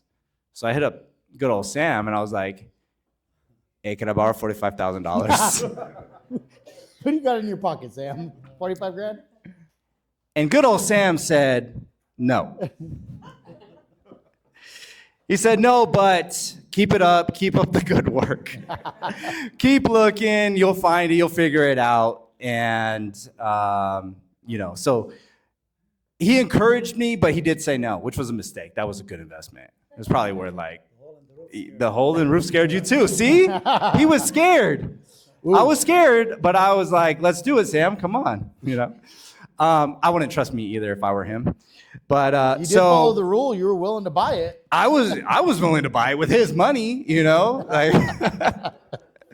So, but the moral of that story is you got to find the money. And what I did was I got distracted by figuring other things out. Someone else bought the house and probably made close to $200,000 on that deal. So creative financing is find the money wherever it is, like whether it's a subject to. Right now, I'm buying one in Big Bear, like I said, and I'm looking at my payment. I'm like, you know what? Let me hit them up and see if I can assume the loan. Let me see if I could assume their loan, and I can. I mean, it's higher than I was expecting it to be, but it's still lower than what I could buy it for if I got a loan right now. And it's actually in a position where I could put less money down and get into the position. So you got to look at like, what is the value? What is the exit strategy? I went long on a short answer, didn't I? No, you're okay. So creative financing, those are the things I've done. Assumable, subject to, group financing, kind of like syndications, stuff like that. All right, I'm going to wrap two questions into one. So if any of you were here years ago at, 7 o'clock in the morning, you would hear Thomas yelling affirmations in the bathroom or in his office. If you're here Tuesdays at 12, you'll hear us doing it with the team. Mindset's a big thing with Thomas. So Thomas, how do agents need to start thinking to move from agent to investor? What's the mindset got to be? And then what should they be doing right now rather than reacting to it later? Okay, how do agents have to start thinking to go from agent to investor? Okay. You mentioned it. You kind of mentioned how you think differently, but how do we have to think, right? So one, to change the way you think, affirmations is huge, and I'll get into that in a second. One, you need to think that money is abundant. Like there is probably a couple $1 million sitting in front of you. Yeah. That is pretty well accessible. They make more of it every day. And they make more of it every day. Think about it. Like these people, they're just printing it. Yeah, they're just printing it out of thin air. Money is free. Money is the belief in something, right? Isn't it? That's currency. So do you believe in yourself? Then money is abundant. You just have to have the belief in something because behind belief is value. And what you can get someone else to believe in brings even more value. You see, when I came to Sam and asked for $45,000, I didn't come with the belief. I came with a scarcity mindset. I came with all the reasons I would fail and thought he was going to tell me all the reasons I would win. Right? And he was like, nope. Do you even believe in it, Tom? Are you going to get $45,000 out of me? You don't even believe in yourself. Right? Because I was scared. So the belief in yourself is your currency. How much are you worth? It's how much you believe in yourself. Does that make sense? It does. What was the other side of the story? And then what's one thing we need to prepare for that we shouldn't react to later? So maybe something in the industry, buying and flipping investments. I always like to say in the shifting market, You go from 3 hours of lead gen to 5 hours Yeah. of lead gen. So what's something that they can do now rather than reacting to it later on? Cool. I'm going to go back to this question 3 real quick because it's really good. Why do most investors fail at creative deals even when the opportunity is right in front of them? You didn't ask me that yet, right? No, You I haven't said didn't. that. No. I think that's a really good one. Why do most investors fail? And again, that goes back to fear. DJ in the back you still here? I don't know. But he was saying, hey, like, what are some advice for someone that's never done it before, right? The reason they haven't done it and all of you have not done it is fear. What else? You know money is abundant. You know you can get deals for free. The only thing holding you back is fear. Now, here's the thing. I'm always afraid. Every investment I've ever made, I was freaking scared. I made another investment into this company, right? I made another investment to a property in Tehachapi. I'm freaking terrified. I'm scared, right? That was my agent right there. Because I never did a deal in Tehachapi. And it was going to take the rest of my liquid funds without pulling out of stocks and pulling out of my safe and pulling out of all this stuff. It was like, okay, I'm going to do it this way. And the deal made more sense to just pay in cash myself instead of partner up. And that's another thing I could have done, right? So it's terrifying. I'm freaking scared. I'm in Big Bear. I've never bought in Big Bear. I've never done Airbnb, but I know so much more about Airbnb right now. I learned so much more about short-term rentals in the last 5 days than I ever knew in the last 5 years. Why? Because I just did it. I went for it. I took it and I said, I'm going to try. And the good news is I can still back out. I captured the deal. Trying to find how does it work? Am I making an ADU? Am I doing assumable? What am I doing? Hell yes, I'm scared, so freaking scared. But that's what makes me take action because I have to make sure I'm covered. I have to look into the details. So the reason you have, a reason people have not taken the opportunity is because they're scared. And then things that people need to look out for, coming up, I really think it's all the same. There's not anything different that you have to do. It's all the same no matter what. Know how to find a deal. Know what a deal looks like, right? No matter what the market is, you need to know what that looks like, and you need to prepare your network. Your network is your net worth. Make sure your network also believes in themselves. Look, Airbnb, I called Raymond, didn't I? I called Raymond. I was like, dude, you got some Airbnbs. I'm in this situation. I'm scared. He made me even more scared, actually. He was like, yeah, Airbnb is tough right now. It's tough right now. I was like, oh, no.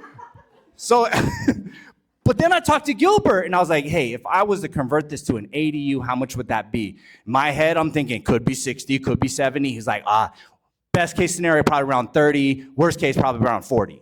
I'm like, okay, that made me less scared because I can have 2 units at this property. So get your network up, and your net worth will go up, and you can ask people around you these questions that make you scared, and they might make you more scared for a good purpose, or they might ease your thoughts for a good reason, right? Does that make sense? Oh, 100%. Make sense, guys? Yes. All right. Round of applause for Thomas. Thank you, Thomas. Bring it on down to Gilbert. Yes, sir. Mr. Phoenix. Gilbert, deal finding, structuring, construction, flips, you do it all. From the construction side, what kills flips profits faster than anything else? Unforeseen costs. You really gotta do a really good like walkthrough. You really gotta check out like the septic tanks. We talk about septic tanks. Septic tanks are scary, man. They can cost you 15, 20 grand.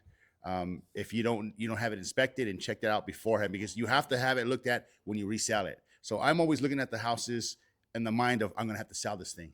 And I'm looking at it, I'm like, we have to sell this thing. We have to sell this thing. And I'm a contractor, but I don't look at it like a contractor. I look at these houses like flips, like I'm gonna make a bunch of money doing the job. I look at the houses like, hey, we all gotta win. My investor who's got me here, I gotta make sure he's protected. That's the first and foremost thing I do. I don't look at a house and think, oh, we're gonna buy this one. I think, make sure my guy's gonna make money. If he's not gonna make money, we're not gonna do another one. It doesn't matter if I make money. If we don't do it again, then we lost an investor. I want to create more investors. I want you guys all to become investors. I want us all to make money. So that's what but killing the deals, the biggest one is probably septic tanks, roofs. roofs can get real tricky real quick. So you got to watch all the solars. My solar guy's right there too. By the way, there's Energy Pluses in the room. But solar panels, like you got to see, we see those right away. I'm like, okay, hey, get the agent, find out what's going on here with the solar. Is it leased? Is it bought? Is it paid off? What's the deal here? And that stuff I can't find out. I got to ask those questions. Pools, swimming pools, man, if they're empty, ooh, watch out. Watch swimming pools empty. You know, that's scary too. That can cost you some money. A swimming pool is a problem. It's a huge, if it's good, it's a big bonus, but you got to watch out for swimming pools. So those are some of the things you watch out for: pools, septic tanks, roofs, solar panels. Those 4 things are the big ones to always, when I see them, I'm like, I know they can be a plus or they can be a bonus, but they also could be something that hinders us. Okay, and then what do you think is something that investors or owners, they have to look at it no matter how good the deal is? They have to look at. Yep. Something they have to inspect, even though as sweet as the deal is, you're getting it 200,000 below market. What's one thing you don't skip? Title, escrow, inspections. Something we don't. Well, I mean that. I think the same things. The Title? roof. The roof and everything else. I think those Roof. 4 things that we just talked about. Those are things that you don't want to skip. You don't want to skip it. You want to look at it, figure it out. If someone comes and says, "Got a deal," it's a good deal, but it has a septic. Oh, cool. Let's have it inspected. Let's have it inspected. Let's have it inspected. It's not a big deal. It's like we're doing one right now currently, and we're gonna close. When are we closing? Wednesday. Tomorrow we're closing. We had it inspected. The investor paid the money. Troy Hoft, he paid the money to go ahead and have it pumped and then inspected. That way we were clear. We also had a roofer go out there and took the roof because we wanted to make sure we're good. Those are smart things to do in situations where we had a sketchy roof and we had a sketchy septic tank. And sure enough, the septic tank's no good. But we put that into our margin and we looked at it, we plugged it in and said, okay, it's gonna be about $9,000. We can fix this one. We can get this one squared away. Is that work for you? He looked at the numbers, we went back, checked it all out. So you know it's still gonna work. Let's go ahead and move forward. So we moved forward. We move forward with the information. It's better to know than not to know. Like Thomas talking about. Thomas said, hey, we got the one in Tehachapi. We walked there and we walked in the property while we were in escrow and he saw all kinds of termite holes and things like, hey, what's going on here? I said, I don't know, man. I don't know. He had an inspection done. Man, I've never seen a termite report come back Was it so termites? big. Oh man, It was? it was. Yeah, huge. It was something outrageous with the number. I think, what did they quote you? $25,000 for the termite. So there's all the profit out the window. So now it's like, okay, now here's my job. I'm looking at it, okay, look, I can do some of this work. I'm looking at the termite report. We're going over, me and Thomas are looking at the report and they're charging X amount of money for this, this, and this. I said, hey, look, that's overpriced. That's the termite company. So you got to know that too. When you have a termite report done, that they'll give you a bid, but don't check that bid. Check that bid. That bid was outrageous. We ended up turning around and saying, hey, I could do 70% of that work and for half that cost. So then it saved the deal. It saved the deal. And I was like, hey, and at the same time, I was like, hey, he was scared. It was Tehachapi. Say, hey, it's wintertime, man. If it starts snowing or something crazy, it's going to be hard to get back and forth. It'll slow us down. That there's time. There's a problem with time. So there's a lot of scary things with that deal. And it was scary for us. And I advised Tom, hey, I'm with you. If we do this, I'm with you. Like, I'm with you all the way. Like, whatever happens, I'm gonna figure it out with you. That's how I roll. But I want to be clear with you. Should you buy it or not? If you don't buy it, I'm okay with you not buying it. I'm okay with us not doing this job, man. I don't want this to be our first one and it goes sideways on us. Let's be clear about what we're risking here. And he was. And same thing with the other job on 41st, the house we're buying on 41st, Lorena with Troy. There's problems there. We're like, okay, we're going to have to create our own ARV here. It's pretty sketchy. What I do is different than most contractors. I'm totally different because I'm an investor's best friend. I understand what we need to do to make sure that everyone's winning. So next question. No, good, awesome. Yeah.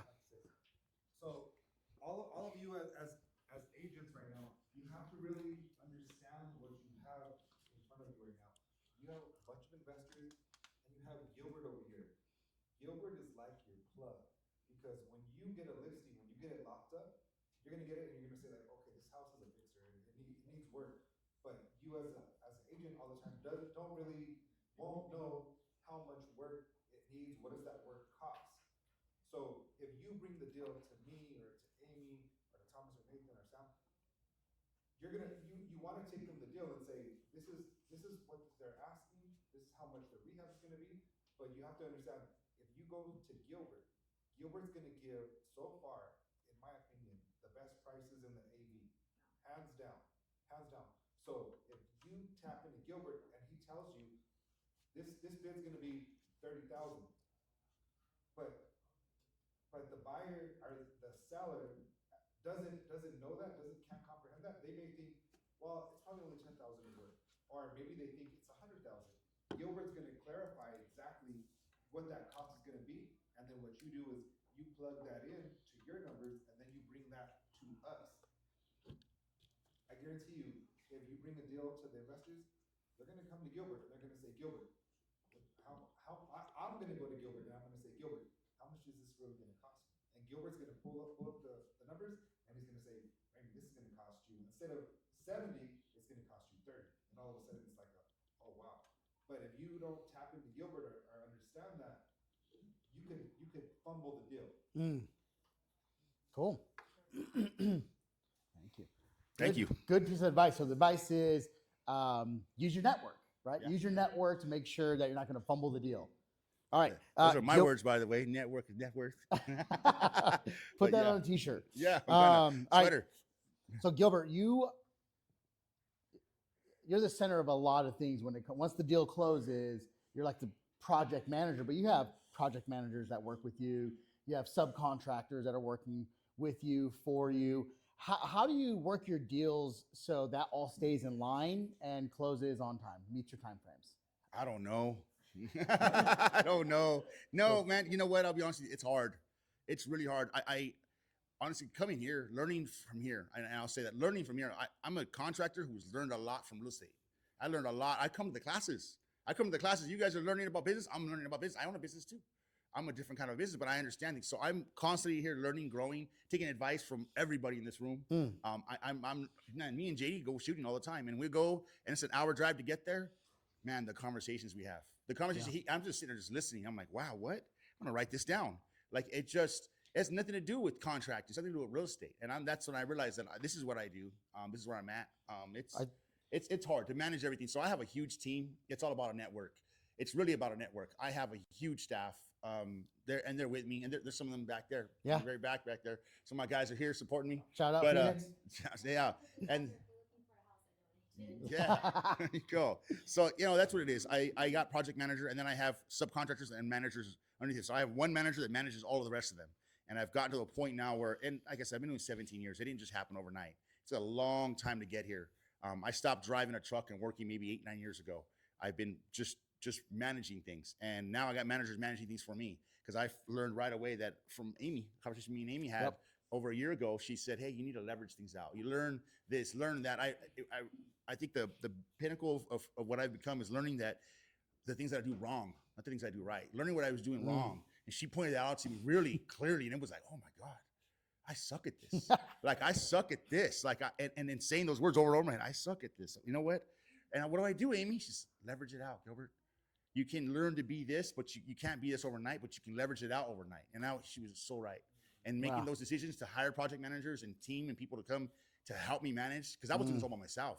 I was managing 16 homes being remodeled at the same time, running 24, 25 guys, delivering materials, doing estimates, doing all the paperwork, doing payroll, doing everything all by myself. I was a romance show for 16 years. So just recently, in the last year, I've switched it up and hired staff, and it leveraging it all out helped me to manage things more. So now my focus is real estate. My focus now is what I'm good at. And what am I good at? Building networks. I'm good at solving problems. I'm great at solving. I'm like the best friend you can have. I'm telling you, a real estate agent, I'm the guy. I'm the number you want to have. You call me for anything. If I don't have the answer, I know someone who does. And I've been so good to the people around me, and people are so good to me. It's just you tap into that. When you're working with me, you have everyone behind me. You have all those guys in the back. You have all the guys behind them. You have Nathan behind me. You have Amy, and all these people. I can call them. I drop a dime, and they'll answer my questions, and they'll help me help you. And that's been the key to my success. Really, is the network and just being reliable and consistent and accountable for everything that I do and everyone that I work with. So that's where I'm at. So what I heard you say is the network that you're around, obviously you're structuring deals, but you're also taking the advice, which help you leverage some things out to help keep things more in order. Okay. And then switching gears, when it comes to rehabs and trying to make the most money profitable or most money possible, what upgrades do you think adds value? What upgrades are people trying to add that doesn't bring value? What's like a waste of an upgrade that it doesn't really bring value? Okay, so I don't think there's any upgrade to a home that doesn't really add value. I'd say that when you're upgrading, you're upgrading. You're adding value to a home. There's things that get cut out. Like as we get into a job and we're doing this flip, and then all of a sudden, the roof is bad. Oh damn, there's 10 grand there. How do we? Nathan, come. Hey Nate, hey Gil, we have to find a way to get that 10 grand back somewhere else. Okay, well let's cut here, let's cut there. I can do this a little cheaper. I start to work things around. I think one of the biggest things we cut is like landscaping and the rear. You know, in the backyard landscaping, we'll cut back on that cost a little bit. Some of the little stuff we'll do, we'll cut down on maybe countertops, cabinet size. We'll do some different stuff, creative. But I think the biggest one to answer your question is probably landscaping. That's probably, if we had to take an estimate or a remodel we're doing and we had to, something happens, something went wrong, we have to cut a cost somewhere, that's probably the one we'd cut first. Does adding solar to a home help you sell it, or does it make you No, you know what? I've bought homes with solar and they're a perk if they're paid off. Yeah. But you don't. Is that worth it or not worth it? No, it's more of a it's a deterrent Yeah. if it's not paid off. Just more money out the door. Yeah, if it's paid, if it's yeah, it doesn't add value. If it's not paid off, if it's paid off, it adds value. Period.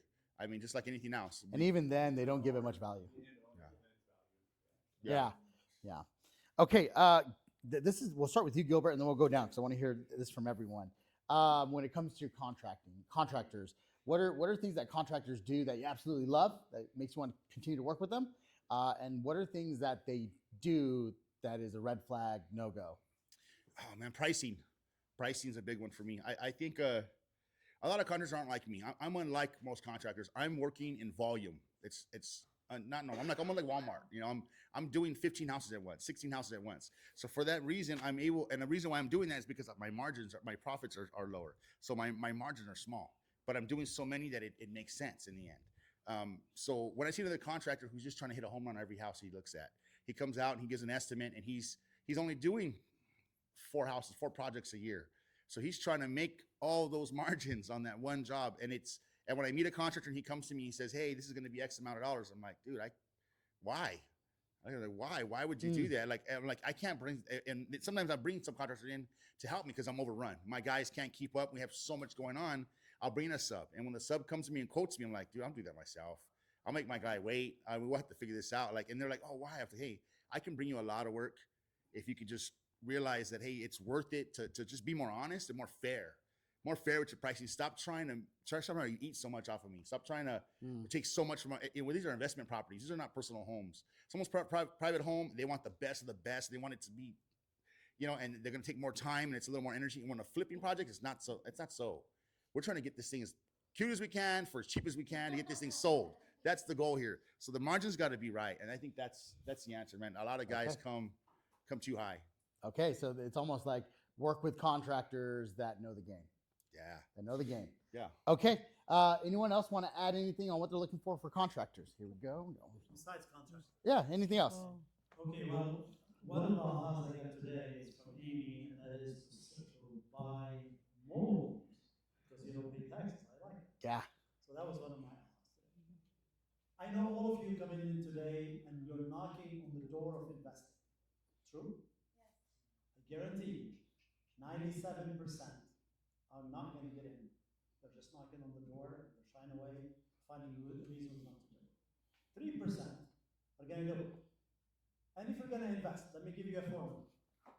I do have a program that gets you into a property with 5% down. I'll give you all the other details, I'll not bore you right now with how it works and all of that. Because if you're making 2.5% and you're getting in with 5%, that's a pretty damn good way to start investing. So if you find the right property that you think you're passionate about, give me a call. And make sure on all of your contracts, you write Monarch title. You help me, I help you. It works both ways. So do that. And it's a simple way that gets you into investing with the least amount possible from your pocket. I know, as a new investor or as a beginner, you don't have a whole lot of money in your pocket. So we can create a way that you would make a pretty good amount of money with little money out of your pocket. Find the deals. Know to bring them to. Thank you. Anyone else? Anything else? Anyone else in the panel? You guys got anything else? On track on That's the right. contract. Yes, yeah. You know, I just want to say, man, I'm so blessed, man. I just want to say I'm grateful to be sitting here. Look at this panel. I'm a contractor sitting with a panel of some of the, I call them moguls. That's what I call them, because in my mind, they're my heroes. I'm not a real estate agent, but man, dude, Sam, Rafe, Thomas, Amy sitting right here on a panel with Gilbert, that don't even make no damn sense. I hang out with Nathan all day long. He don't count, you know. And getting Raymond to come up here is awesome. But honestly, this panel is a great panel, man. You guys are lucky. I've known you for 17 years, and I know you are a man of integrity. And every transaction I did with you, it was flawless. You always stepped up, and it was always a pleasure working with you. Yes, yes. All of the success and the growth that Gilbert has had over the last 17 years. Yes. Good job, well done. Thank you. That is one thing I hear about Gilbert all the time is everyone says, I know Gilbert will take care of it. That's the biggest thing. And you don't know how important that is till you need someone to take care of it. Right? All right, guys, that's going to be the end. I just want to give a quick shout out to the people who helped put this together. We have Sandra from Monarch Title in the back. She's with the vendor shift. On Track Escrow, Kimmy, she's busy plugging away on escrows. But On Track Escrow helped put this together. David with Monarch in the back as well. He helped put this together. Gilbert with Phoenix, the whole Phoenix team. Thank you guys. Marissa, she helped us put this all together. Eric with Solar Energy Plus. He does solar. He's actually our sponsor for today's lunch in the back. We do have lunch in the back. We're going to end the class now. We'll just do some meet and greet, hang around, ask questions, get numbers, enjoy the food, have a drink. And then Eric, you'll be in the back if anyone has solar questions. Yes.